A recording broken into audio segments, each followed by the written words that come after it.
Good morning, everyone.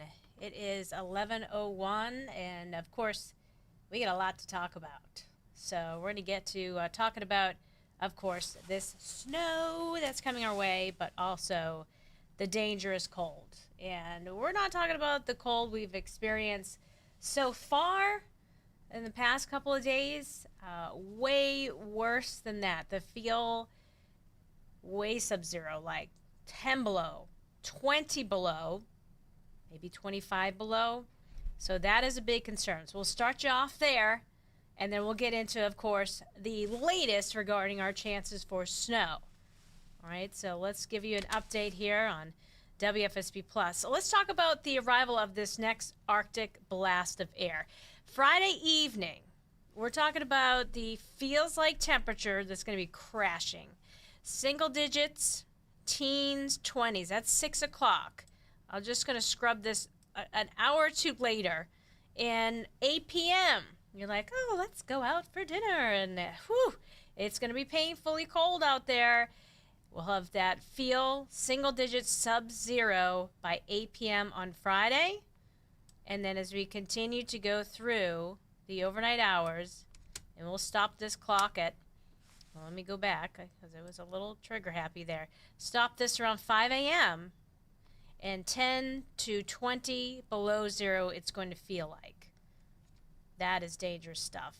So, you know, the dog wakes you up in the morning, needs to go outside. It's real fast time frames outside, in and out. It's just going to be, you know, very dangerously cold. And then as we get into the afternoon hours on Saturday, there'll be somewhat of an improvement, but basically still feeling very cold out there. And we're expecting the high temperatures this weekend to be in the teens. The last time we saw 2 consecutive days with highs in the teens was back in 2019. So yeah, we haven't had, you know, winter like we're experiencing right now or about to in quite some time. So yeah, it's all about the cold at first to start off the weekend. So that's our next first alert weather day is Saturday. So that wind chill, 10, 20 below zero. Afternoon wind chill, single digits, sub-zero maybe as low as 5, you know, locally 7 or 10 across the hills. Frostbite is possible at 20, you know, below that feel on your skin in 30 minutes. So yeah, this is serious stuff that we're talking about as we head into the weekend. Now, drum roll, we are expecting now the possibility of snow, and it's accumulating snow. The interesting thing about, you know, Sunday, Monday, we'll have the Arctic cold, so we've been first alerting and giving you that first alert weather day info regarding that. When you have very cold air, and if you're watching First Alert Weather Extra yesterday evening, Mike explained more about snow ratios. And just a quick little example of what we're talking about. Say, for example, you got, you know, a lot of moisture in the air, temperature close to freezing or slightly below that. Say, for example, you get 5 inches of snow. Well, when you have really dry air and cold air, well, you get the fluff factor that kicks in. So maybe that 5 inches is 10 inches, but you melt it down, it's both the same. But yeah, we were not expecting we're expecting a lot of snow, but not a lot of moisture to it. So very fluffy, it stacks up, and it's all about that cold and dry air that will make that, you know, 5 inches be way higher than that. So the chance for accumulating snow, we're talking about over 6 inches. That chance has certainly increased.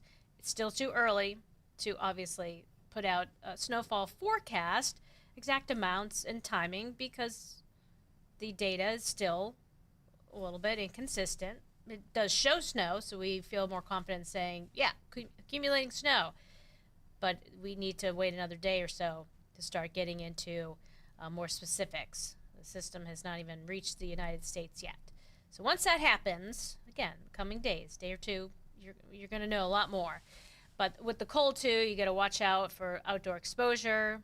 You know, we're dealing with, you know, travel impacts from that accumulating snow. Now, this is quite a system. You've been probably hearing about it already for days because it's going to be stretching across a large real estate. Look at, you know, you get Texas,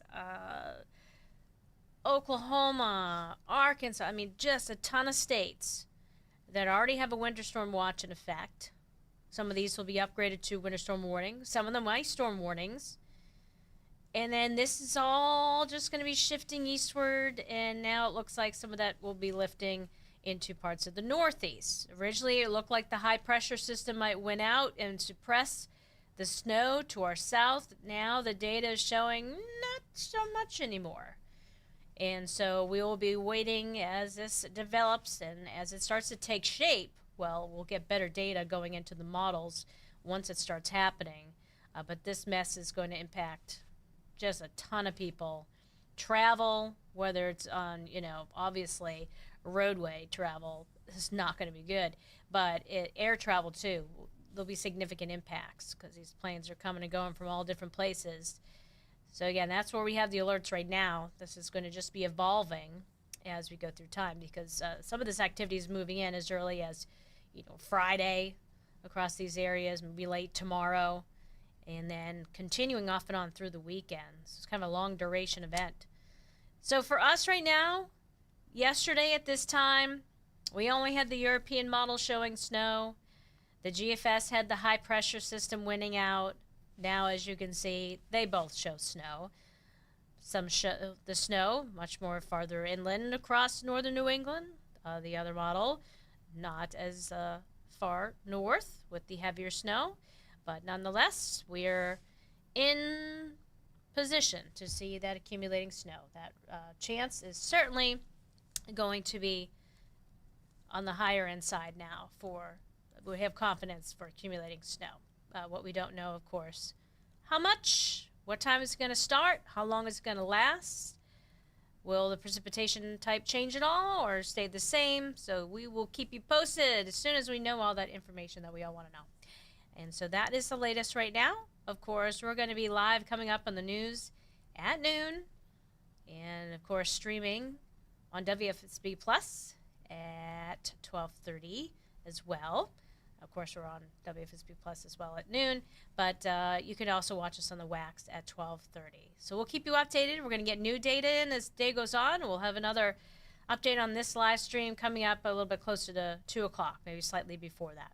All right, everyone, that is the latest. I'm First Alert Meteorologist Jill Gilardi. We'll keep you posted on the upcoming Arctic blast and that chance for snow.